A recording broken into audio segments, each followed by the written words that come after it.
21 мартта Ак Кулат майданында Көкбөр оюнча Нооруз 2019 деп аталган ири мелдештин финалында Ынтымак менен Достук кез келип, Таластын командасы жеңишке жетти. Анда алдындагы Кара Куш аттуу аргымак менен оюнга чыгып, ага каршы турган Манас Ниязов, Ташым Айлибашев өңдүү улакчыларды сезип да койбостон, шашпай, эркин, ишенимдүү жана көзгө толумдуу оюн көрсөтүп, командасын жеңишке жетелеп, мыкты улакчы аталган көкжал Нуржан Мелисбек уулу менен тааныштырабыз.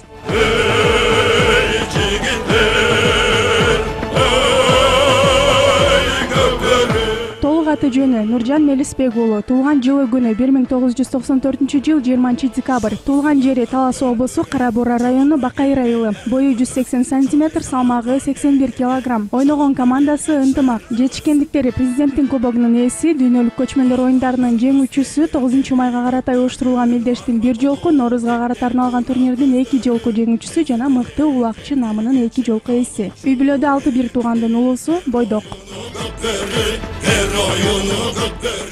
Нуржан болуп өткөн оюнда мыкты аталайын деп эмес, командасынын намысын коргоо аракетин жасаганын айтат. Ассаламу алейкум. Бул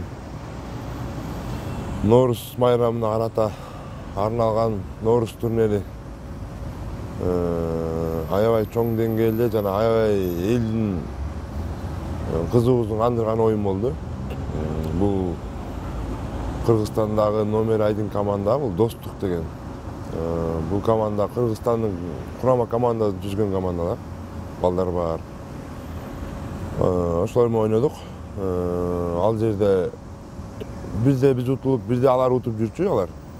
Анан ийгилик биз тарапка жылмаган экен, Кудай бизге буйруган экен, биз уттук. Биз буга 1 ай дайындандык, аттарыбызды өзүбүздү. Мен өзүм мыкты оюнчу болоюн деп ал жерде ойногонум жок. Командамды сүйрөп ойнодум. Мен ар бир салган улагым командамдын салган улагы болуп эсептелди. Бул кыргыз спортунун жүзү деп коет, Көкбөрү. Бул Достук командасы биз мынча эсепке утабыз деген ой болгон жок, бирок утканга аракет кылып ойнодук биз. Алар да мыкты оюнчулар. Кудайдан бардыгы буйрук экен, биз утуп алдык. Былтыр алар утушкан, быйыл биз уттук. Бул спорт экен, экөө тең жеңбейт экен. Бирөө жеңиш керек, бирөө жеңилиш керек экен да. Мындан да кийинки 9-майга буйруса даярданабыз, алар да даярданат. Мүмкүн мында болбосо кийинкиде утат деп ойлойм аларда. Аларга да ийгилик каалап кетмекчимин.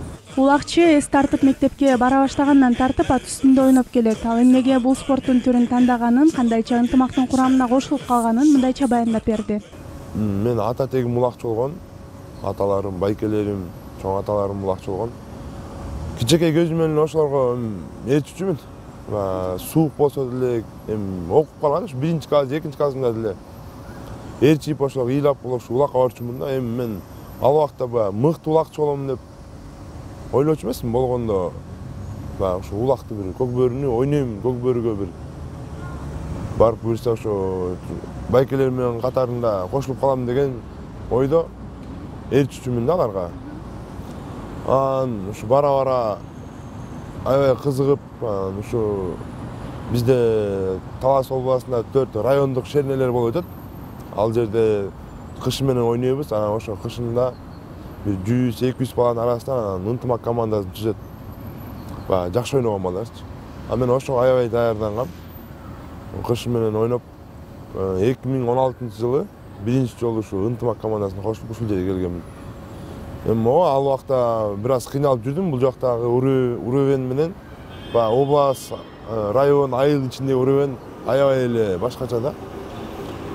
Бул жерге келип 1 жыл кыйналдым, 2 жыл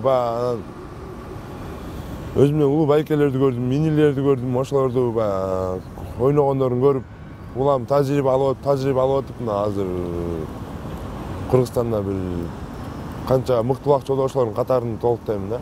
Улакчы жигит командада чабуулчул кандылууну ээлейт. Ал бул позицияда турган оюнчу ат майданда күч эмес, акыл менен иш кылышы керек дейт. Негизи мага чабуулчу кесип аябай жагат.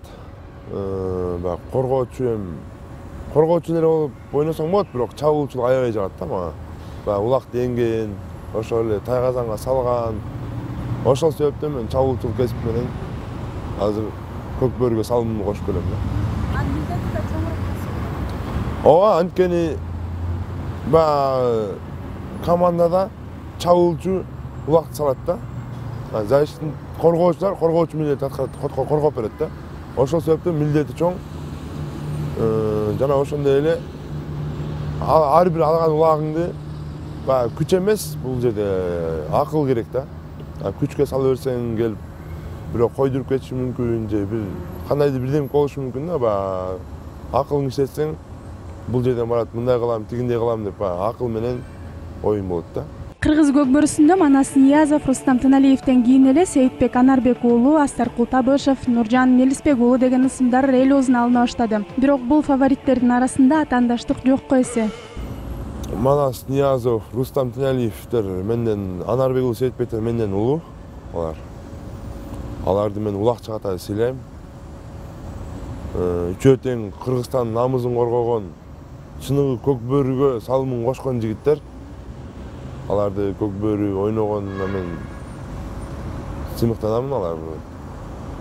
Эми бул спорт болгондуктан, областной оюн болгондуктан ар кимибиз өз намысыбызды коргой, өз областтын намысын коргоп ойнойбуз.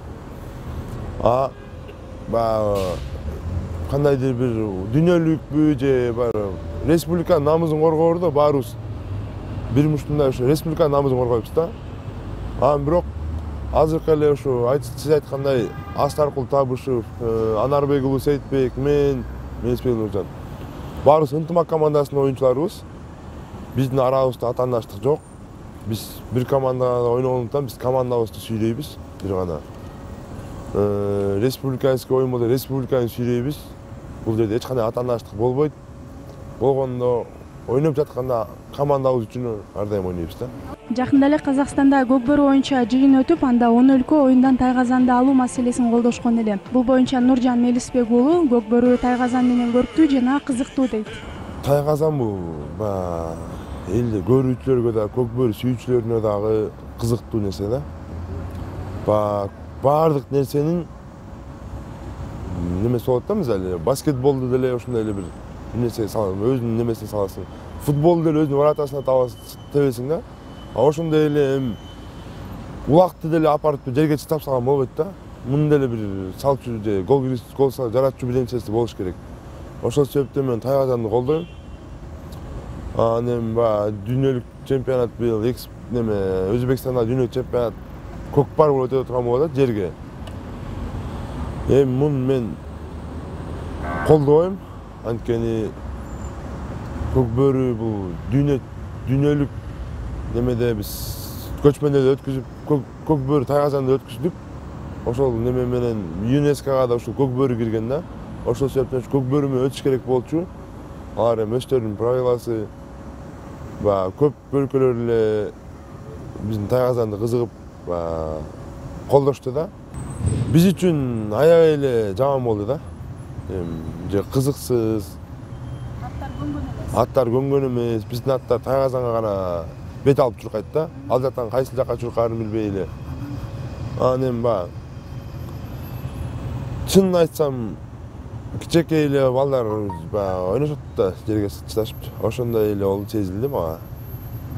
Ошол себептен ал нерсени мага жаккан жок. Кыргыз көкбөрүсүндөгү дагы бир маселе мелдештердеги шарттын жетишсиздиги. Алсак акыркы турнирде эле жергебиздеги башка ат майданга эл батпай, айрым маданиятсыз көрүнүштөр байкалды. Чабуучу бул маселе боюнча тиешелүү шарттар түзүлсө эле Көкбөрү келечекте өнүгөт дейт. Кыргызстанда Көкбөрү аябай өнүктү акыркы жылдары. Мурун бир 10 команда ушу Норус турнирине 12-15 команда катышса, быйыл 30 команда катышты да. 30 команданын бир 1000ден эле Көкбөрү күйөрмандары болсо, аябай эле көп болуп кетет да. Биздин бул Акыл ат майданындагы трибунанын местасы 3000 кишилик да. Бул жерге деген 10.000 деген кишилер келип атат. Ушу Кыргызстанда Көкбөрү аябай өнүгүп аткандан кийин бир жакшы ипподром, заманбап ипподром салса деп ойлойм. бул ушу менен токтолуп калбайт деп ойлойм. Көк бөрүнө дагы өнүгөт. Ушундай эле кийинки келечектеги жаштар дагы заманбап жакшы ипподромдо ойношуп, баягы көрүүчүлөр дагы талга чыгып ушундай болуп атат да. Отуруп көргөнгө жетпейт да, баары туруп алып көргөнчү. Биз деле кээде көрүп калабыз да, башка команда ойноп атканда. Туруп алсаң тажайсың да, отургуң келип, жакшы бир ипподром салып койсо деп ойлойм да. Маек соңунда Нуржан Мелисбек уулунун жашоо турмушу жөнүндө сурадык. 6 бир тууганмын. Үйдүн эң улуусумун. Менден кийин 3 карындашым, 2 иним бар. Апам бар. Атам каза болгон. Ушу көк бөрүнүн айынан. Көк бөрүдө травма аласың. Ошондой эле аттан жыгылып, ошо травма алып ушундай каза болгон. Атам каза болгонуна бир 12 жыл болду, ушундай болуп окшойт. Мен алда убакта бир 12-13 жашта болчумун. Үйдө да бир аз кысуулар болду. Ойноо кооптуу дегенде, бирок мен ал нерсеге токтободум. Атамдын аркасын улайын деп, көк бөрүчү болуп жүрөм. Мен жашоом айылда өтөт. Көк бөрү ойногондуктан, ат жаныбарын жакшы көргөндүктөн айылда жашаймын. Ат багуу менен, мал кароо менен, ошондой эле үйдөгү тиричилик менен. Өзүңүз таптайсызбы? Өзүм ат таптайм. Ошондой эле аттарды өстүрөм, кичинекей аттарды. Өзүмө үйрөтөм, ушундай. Эми айылда ошол эле тирликтем. Аргымактардын кылык жоругун, аларга кандай мамиле кылыш керек? Эми кыргызда жакшы сөздөр бар. Ат сыйлаган жөө аспайт дейт. Ат адамдын канаты дейт. Ошондой эле атты аяр мамиле кылсаң, ат да сага ошондой мамиле кылат да. Уруп сабай берсең, ада бир күн тебет, иштейт. Ошондой эле бул атты көп багам, атты жакшы көрөм ар дайым. Мен инилерим дагы ошондой да. Бүттү ат кароо менен ошолорго буюрса, аларды да мыктылаак кылып чыгарганга аракет кылып айылда жашайм. Мына ушундай кыял максаттары бар көк бөрүчү алдыда дагы да болсо ири ийгиликтерди жарата берет дешиңиз.